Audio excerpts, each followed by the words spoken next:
So if you're operating at scale, you end up figuring out what's the baseline demand for the different types of workloads, and you can afford to kind of deploy different infrastructure for those different workloads. But until you can figure out what that baseline is, it's a hard choice to make because you may make a bet on the wrong side.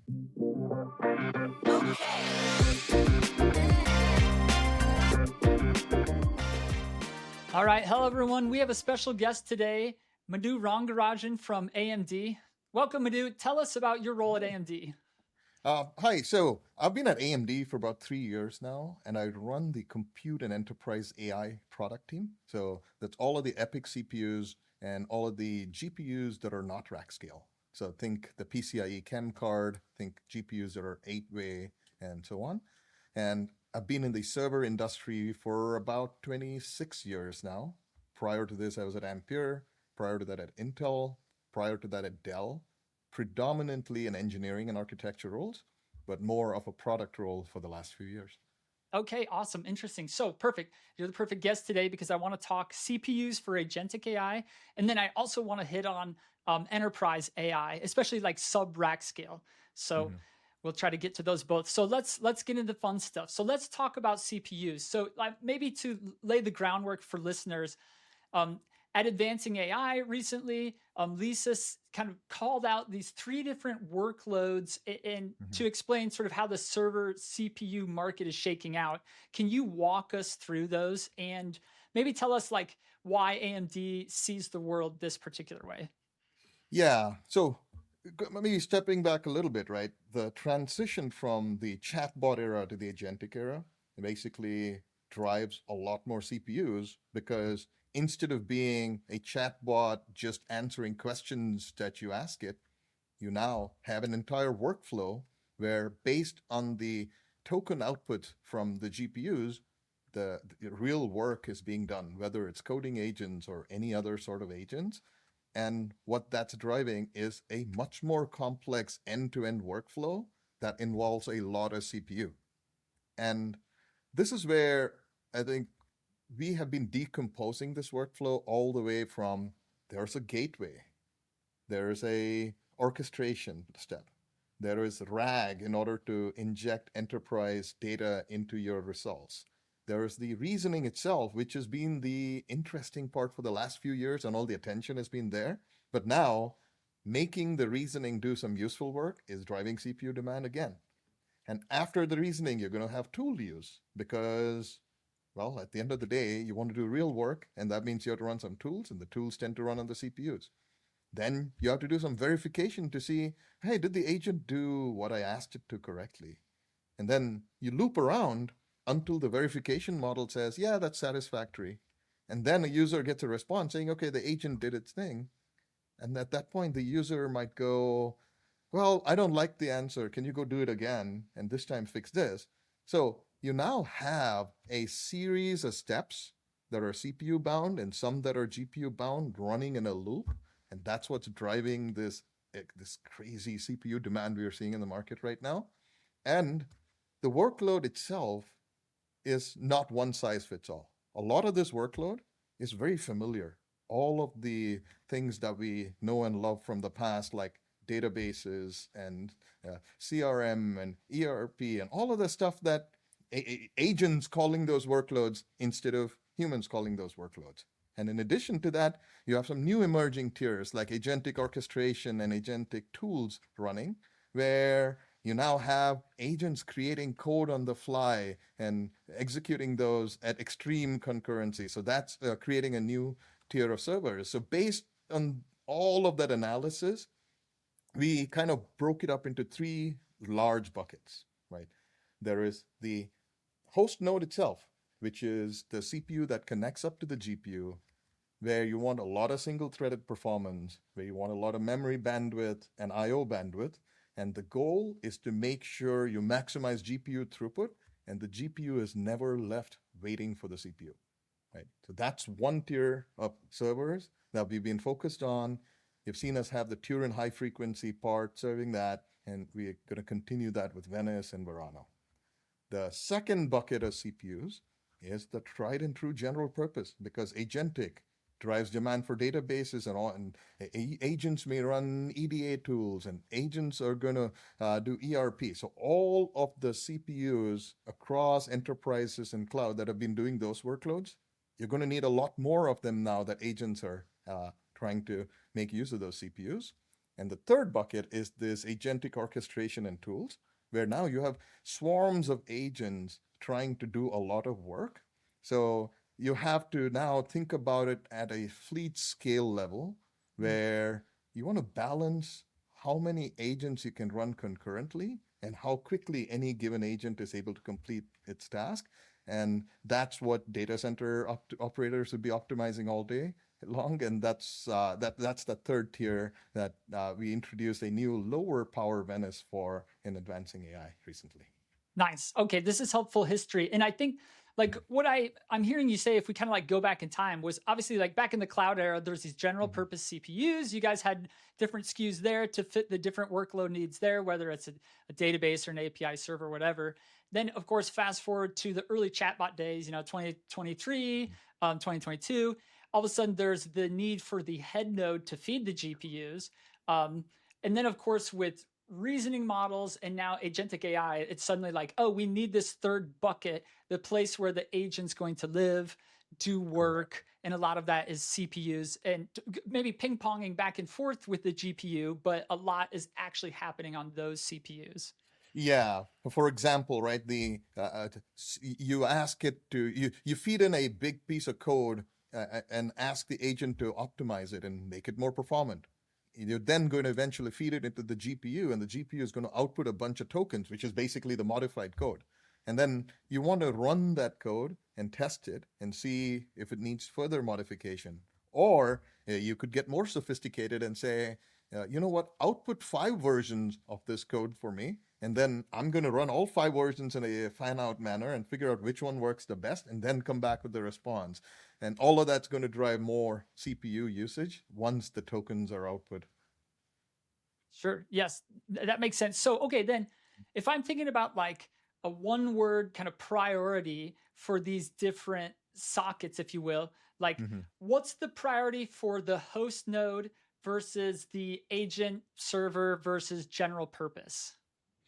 So the general purpose, of course, it depends, because Yeah. general purpose is such a broad category. But in general, when you're running general purpose at scale, you are trying to hit some kind of latency SLA while maximizing capacity, right? So you don't want to over-index on just single-threaded performance, but you don't want to over-index on throughput either, because if you over-index on throughput, then each individual user may be unhappy because their responses are slower. If you over-index on single-threaded performance, a single user might be happy, but then you end up with not being able to serve enough users, right? So there is always this fine balance that hyperscalers have been doing for years to get the exact right SKU in their data center, meeting balancing latency and throughput. Right, so that's kind of how I think about the general purpose. Of course, enterprises have different constraints, right? For them, they need to run the workload, but they may have constraints such as, I'm in a data center with only 10 kilowatts of rack power. Or I don't have any more space in my IT closet. So there are other constraints that make enterprises pick different SKUs. Or there's software licensing involved. I have a core-based licensing model. So therefore, I may pick a lower core count SKU with a very high frequency. So I think there isn't a single answer in general purpose, but that's also the reason why we have a lot of SKUs there. Now going to the host node, single-threaded performance is critical there. And so we serve that through a combination of high IPC and frequency. Of course, memory capacity, and the bandwidth between the CPU and the GPU are also critical. And you can see us advancing PCIe generations in the new Helios. You might have seen us have an actual coherent interconnect between the CPU and the GPU. So those are the areas we're innovating there. And on the agentic, it's going to be a mix. And I think anyone that says we know exactly what agents are going to do now will probably have a surprise, because that's going to change. But what we're largely seeing today with the coding agent is they're very coarse-grained. They want extreme concurrency. They want as many threads as possible. they aren't necessarily valuing per thread performance as much today because they want to run as many tools as possible, and then they're waiting for an LLM call, which happens in latencies that are pretty large. So concurrency seems to be the primary metric today for most of the deployments we are seeing. But at the same time, there could be more fine-grained agents. There could be some kind of agents and orchestration tiers where you need better, more performance. But that's the reason we have a portfolio, right? We have parts that have high single-threaded performance and parts that have extreme concurrency, because what's happening today with agents may not be what's happening in 2 years. Today, for example, Agentic AI has a lot of Python code running. They create lots of Python code on the fly. That drives a certain kind of compute need. 2 years from now, the agents could decide they're going to run something else. They could come up with their own language that's more efficient, right? And that's going to need a different type of compute. So I think the best way to make sure you're the best agentic CPU is to make sure you have a portfolio of CPUs that serve a fairly broad set of usages effectively. Sure. Yes, that makes sense. Oh, that's helpful. So it feels like general purpose is it depends, but some sort of balance between throughput and latency. Yeah, The host node definitely, it's kind of about, what I hear you saying is speed. So yeah. things like clock speed, IPC, memory bandwidth, IO bandwidth, Mhm. and so on. And then what I felt like you were saying right now is for the agent server, it's like about density and Yeah. concurrency. But maybe it felt like you're saying, have an open mind, because maybe there'll be some bifurcation where some of the workloads may need performance, some may. So do you foresee like a world where there's like two different classes of parts for agentic AI? Yeah, I would never say never. I think data center operators try to keep as few SKUs as possible deployed at the data center level. And they usually try to pick the SKU that balances across multiple Mm, vectors the best. But if there is demand for any given workload that gets large enough to demand a certain set of CPU characteristics, they absolutely will deploy unique infrastructure for that. sure. And I guess, so tell me a little bit more, like why try to minimize the number of SKUs? Because I'm thinking out loud, like I guess you Mhm. would have to orchestrate the different agentic workloads to the different SKUs, so that already is complex. Correct. So because think about it this way, right? Let's say you get 1,000 jobs that come in. Uh, if all of the servers you have are the exact same type of server, you just have to figure out which server is free and load balance your workload there. Uh, if you now have some servers with more memory and some servers with less memory, and maybe your different storage configs, now you have the added layer of, well, this workload needs more storage, so it's going to go here. This workload needs more memory, so it needs to go here. And then you add the third layer of, well, now different CPU SKUs optimized for different workload. That's another layer of how you load balance and orchestrate it. And the more you fragment things, the more you risk having stranded capacity. So if you're operating at scale, you end up figuring out what's the baseline demand for the different types of workloads, and you can afford to kind of deploy different infrastructure for those different workloads. But until you can figure out what that baseline is, it's a hard choice to make because you may make a bet on the wrong side. Mm-hmm. I see. Yeah, that's very interesting. Yeah, Yeah, having and maybe just stranded. to add on to that, sorry, Yeah, is go ahead. one more example I can think of is, for example, you could buy a 256 core Venice, and if there's a workload that needs more memory bandwidth and a little higher single-threaded performance, well, you could just keep 128 cores out of the 256 utilized, and you can get that dynamic range to get that performance. So that's one way to mitigate Ah, that, is to say, well, I'll deploy the higher core count CPUs, but if there are cases where I need to get a little more performance, a little more turbo frequency, that's one way to say, you know what, I'll modulate the utilization on that server to get more performance per core. So mm. there are different ways to handle this. Build a superset SKU and modulate the utilization. Use two different SKUs. So there are multiple ways I envision data center operators uh, could handle this situation. Yeah, okay, that's really interesting. I like the idea of sort of dynamically taking Mhm. a particular SKU like that has lots of cores and kind of making it flex and Yeah, behave differently for a different workload. correct. Interesting. Okay, so now tell me, in the life cycle of hyperscalers and kind of the people on the bleeding edge who are needing agentic racks because they are orchestrating lots of agents, like Mhm, where are we as far as like where are agents actually running? So I assume, and correct me if I'm wrong, that early on it was like, okay, mhm. we're just getting into this agentic world. Yeah. There's no such thing as an agentic rack yet. Were they running those on the head node, or were they actually not so concerned with like the IO latency and just sending them out to a CPU rack somewhere? And then how is that kind of changing? Like where are we today? Yeah. So I think there's a few different models. I think of how I use agents every day for myself. And at work, I use Claude Code a lot. And in that case, my agents are running right on my laptop. Mm, And the API calls are being made somewhere in the cloud to run the large frontier models to get tokens, right? So in that model, I got about 4 or 5 different agents running on my laptop. All of the API calls to the LLMs are happening in the cloud. So that's one model. The other model could be, well, the agents on my laptop, I can't share them. So I want to share them with a bunch of my colleagues because I want that agent to be useful to all of them. So one option is, well, I could run it on a on-prem server in behind the firewall, well, access controlled and everything that my colleagues can access. So now you start having those shared agents.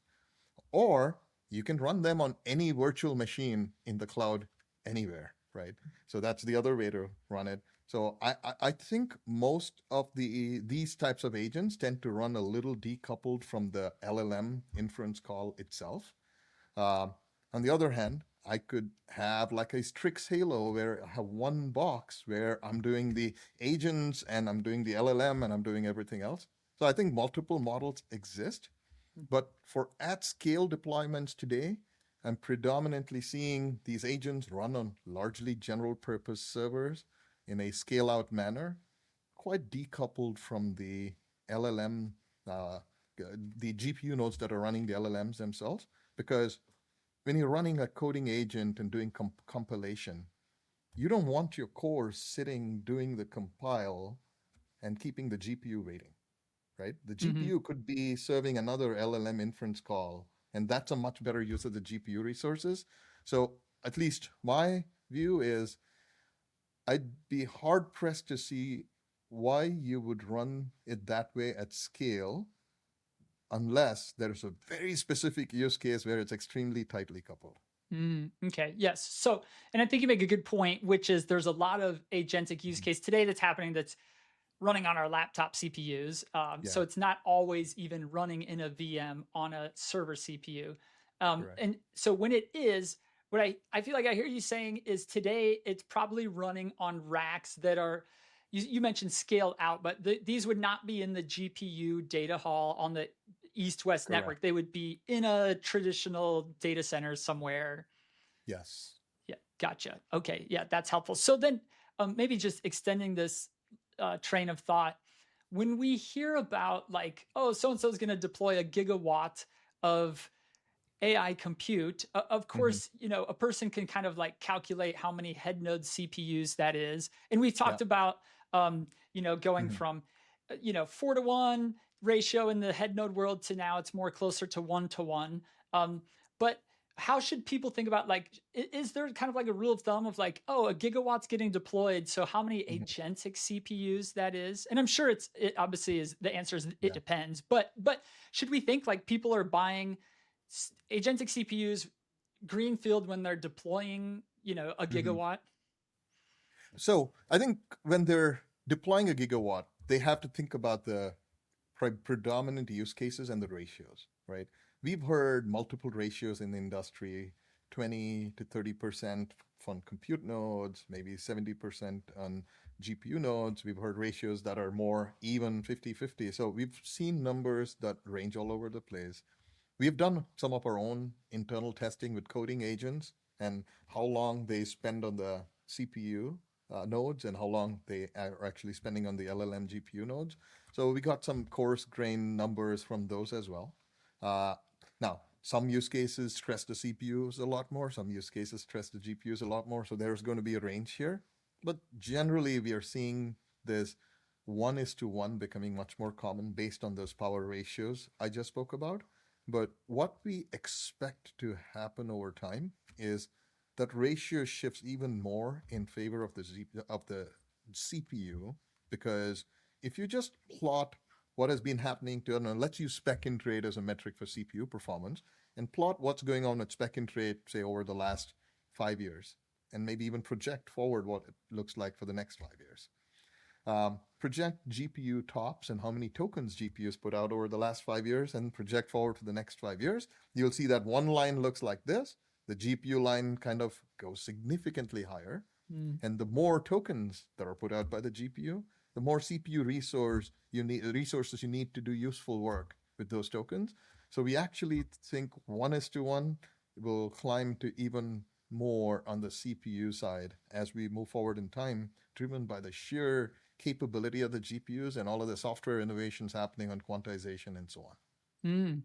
That's fascinating. So now, at the same time, you guys are, always introducing like more and more cores per CPU, which maybe can kind of offset that a little bit. Like, but is there room to run with the number of cores that goes on a CPU, or is like 256, 512, is that kind of going to be like the max? I have not seen that slow down. We have always figured out how to put more cores and, more importantly, feed those cores, right? Because it's not important. It's not enough to just have a lot of cores. You need enough memory bandwidth for those. You need enough fabric bandwidth. You need enough I/O and networking. And you can see how quickly memory ecosystem's been evolving. DDR5 from 6400 to 8000 to MRDIMM 12.8, and even faster speeds in the future. You can see the PCIe specs evolving fast with Gen 6 now and faster speeds coming soon. So we have managed to figure out how to squeeze in more cores and still feed the cores generation over generation. And I envision that continues. Okay, fascinating. Okay, so at Advancing AI, you guys had a lot of like Venice SKUs that you launched, and you were kind of tying it into this. These SKUs could be good for host node versus agentic versus general purpose. Like high level, in case anyone didn't watch it, like what should we have in our head when we think AMD head node? Do we think Venice HF, and what do we think for each socket? Yeah. So maybe I'll talk about both Turin and Venice. Turin's out now. Yes. Venice is going to be available in volume really soon. If I think head node, host CPU, for Turin, we had the 64-core 5 gigahertz high frequency part. And in Venice, we'll have a 96-core 5 gigahertz high frequency part. For general purpose, big range of SKUs, right? Going all the way up to 192 cores, 500 watts in Turin, going up to 256 cores, 600 watts in Venice. And for these agentic tools and sandboxes, we have a power optimized 256 core, which is going to be closer to 400 watts instead of 600 watts, optimized for sandbox concurrency. And again, the rationale behind that part is you're going to have a lot of sandboxes provisioned on a server, but sandboxes also tend to have very spurty, bursty, branchy code running on it. So they're not all going to be running like a throughput workload on a server at any given time. So this 256 cores at around 400 watts maximizes how many threads you can provision in any given data center. And each thread still has the dynamic range to run as fast as possible when a given sandbox is active. So that's kind of the rationale. It maximizes threads per megawatt. Yeah.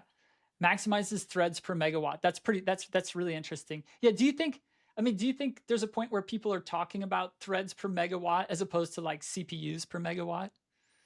I think they're starting to get their sandboxes per megawatt, cores per megawatt, because that is the unit of deployment. And as you very well know, there's a lot of power constraint in data centers.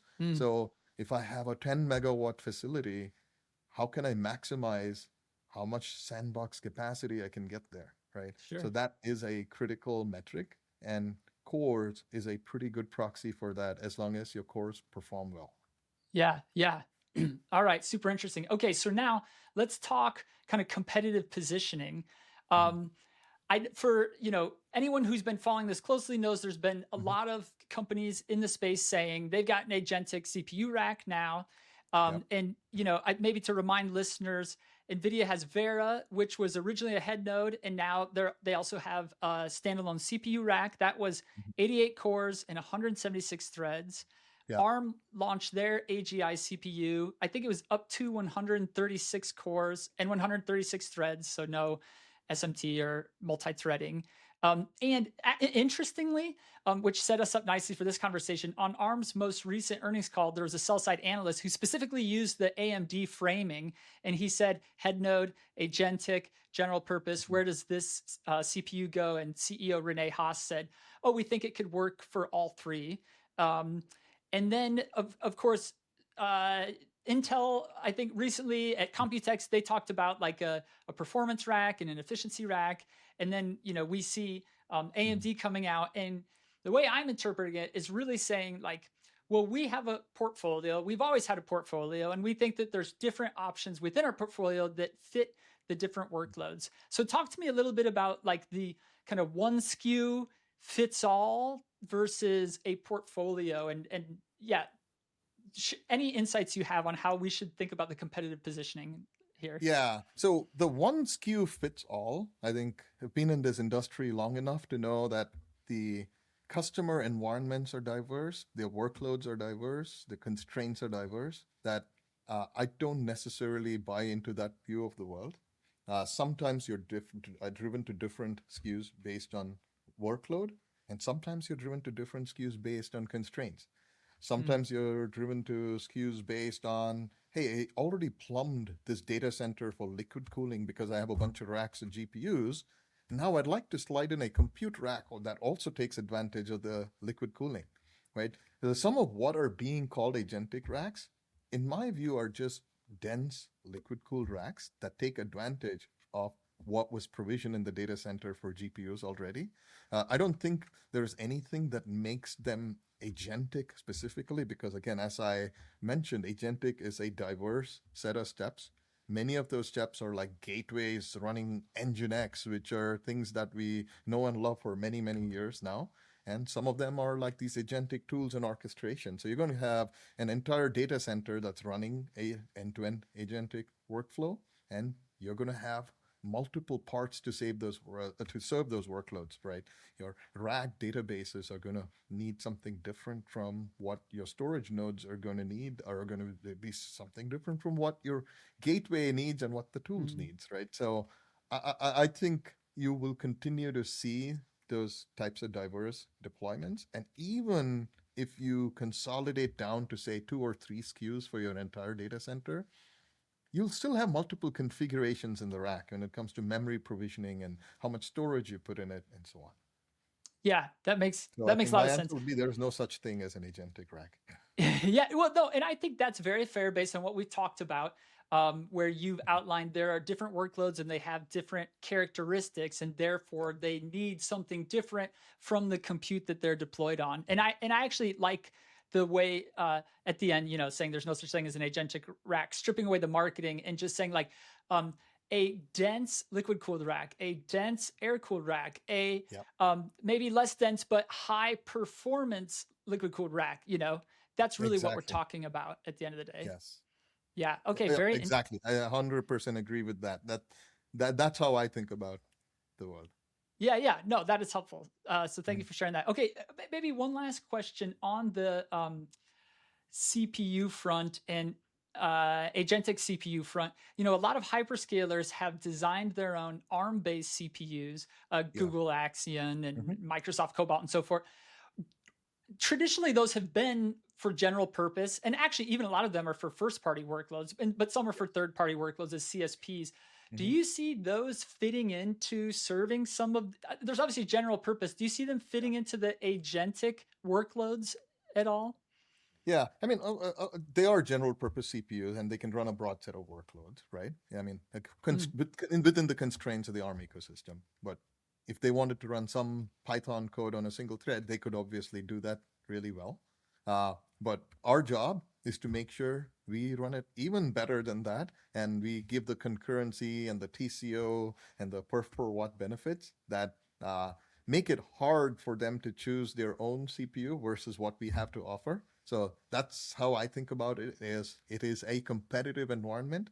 We have other merchant silicon vendors that are really smart that we compete against. And then we have all of the hyperscalers who are building their own silicon with really smart people there. And we just have to do better than them and be generationally ahead. And that keeps justifying why our deployments continue to grow. Nice. Okay, that's a good answer. All right, let's move into the enterprise AI stuff. So, can you walk us through, listeners, in case they forgot? Obviously, there's a lot of talk about Helios lately, which is rack Yeah. scale, but talk to us about these sub rack scale options. Yeah, and maybe we should talk. We can start talking about tokenomics, and then we can talk about some other motivations like regulatory reasons and some other things like Yes. that.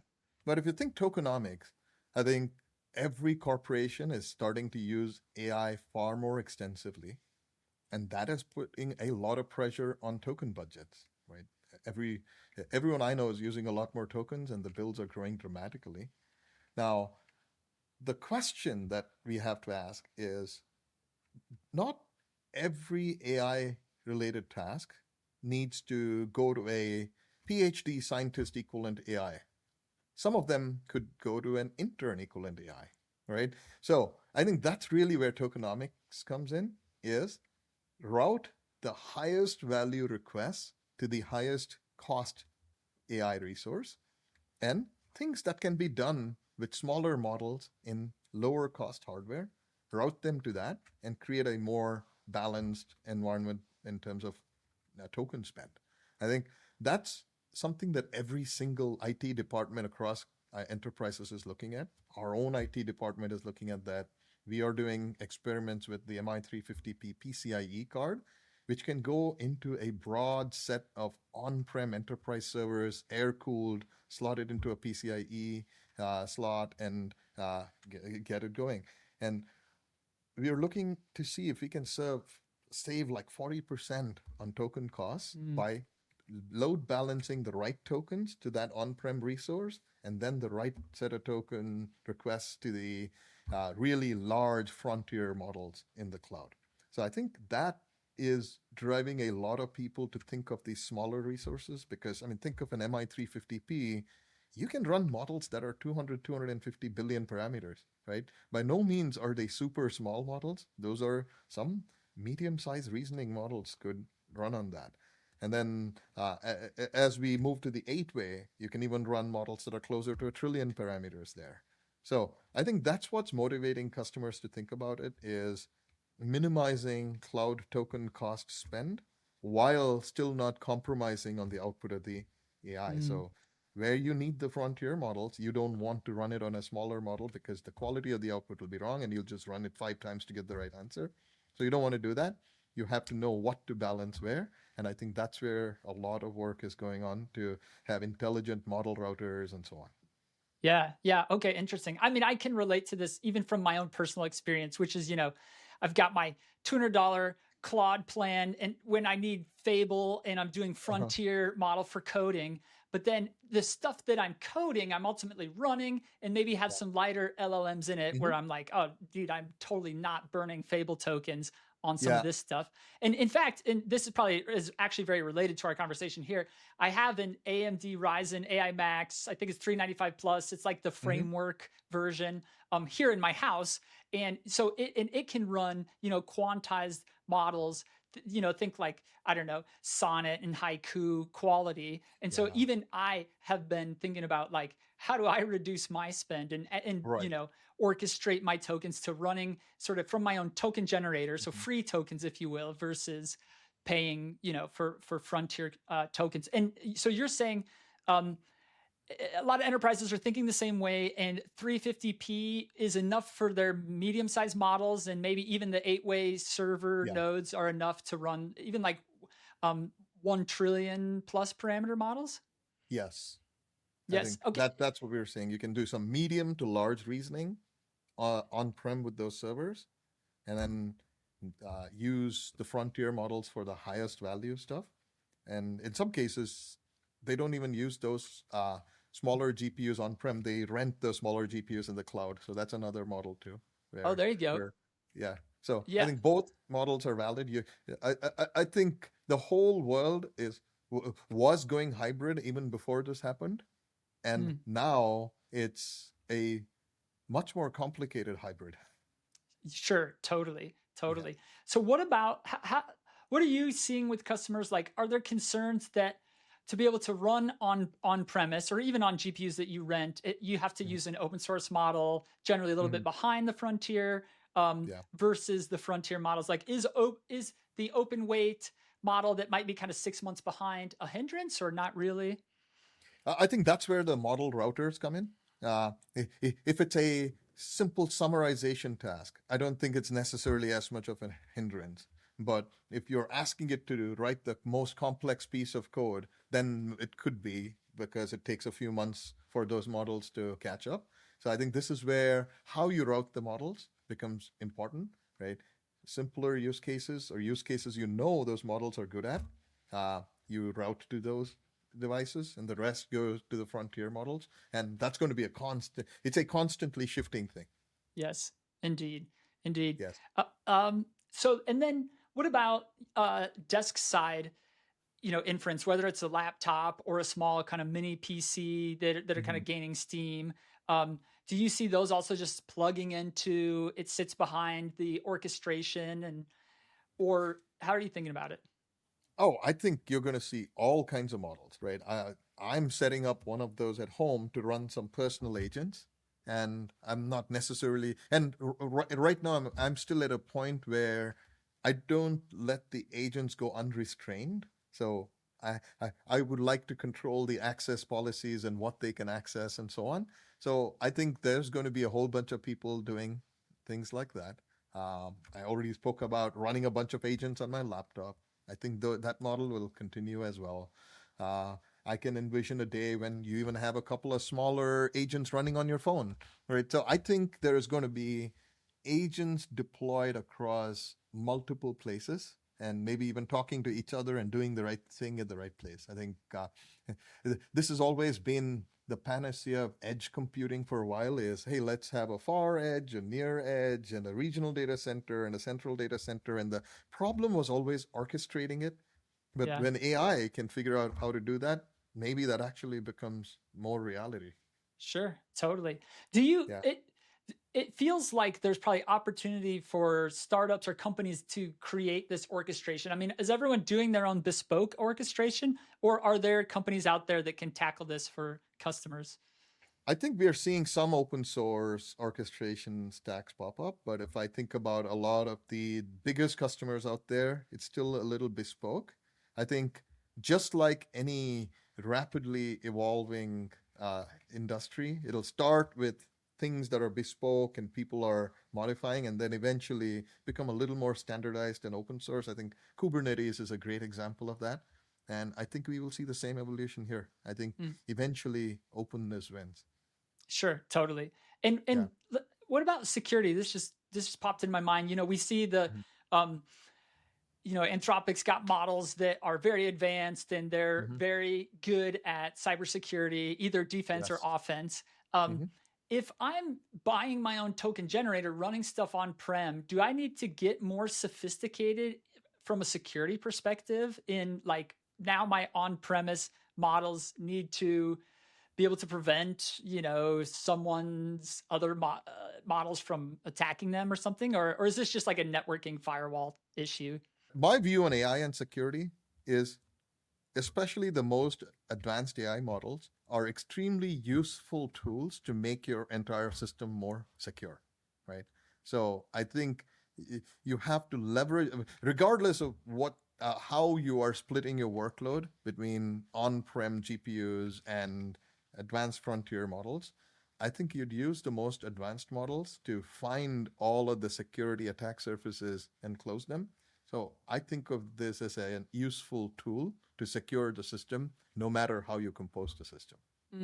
I like it. Yeah, that makes sense. It's AI's yet another tool to help you level up and do even better from a Yes. security perspective. Yes. Mhm. Okay. So this has been great, Madhu.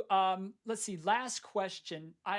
So I feel like what I'm hearing, the theme for this whole conversation is Mhm. AMD has a portfolio of compute for your different workloads, for your different size customers. We talked about CPUs, and now we've talked about essentially sub rack scale GPUs. Um, Correct. Anything else? Is that like the correct maybe vision and the way we should think about AMD going forward? And is there anything that we're underappreciating with that sort of portfolio? And you mentioned open before, the open and the portfolio, value prop. Yeah, and I think I should also add, right? There's the CPUs, there's the sub-rack scale GPUs, there's the Helios to run the most advanced frontier models. We have our Pensando DPUs to connect all of these together. Then we have the laptops and we have the smaller AI boxes. So we got a portfolio that spans all of those, and I think that's important in this era because people are deploying this so many different ways. Yes. So Yeah. the TAM will continue to grow from the desktop to the edge to the far edge to Yes. the cloud, and AMD has offerings for all of it. Yes. And we will continue on the server CPU side to make sure we have a portfolio because anyone that says they know exactly what agents are going to do, say 3 years from now, well, I would love them to give me some stock advice as well. Uh, but I think having a portfolio that serves a broad set of workloads is what is going to win at the end of the day. Yes, I agree with you. Yes, like you Yeah. said earlier, maybe it runs Python today, maybe the agents decide to run Rust or Go tomorrow. Who Yeah. knows? But Or they come up with their own new language too. So right? Yes, there's probably something even more efficient out there. yeah. There you go. Yeah. Awesome. Well, this was a great conversation. We covered a lot of ground. Thank you for your time, and I know. we'll have Thank you to for your time. stay in touch. Yeah, absolutely. Thank you so much.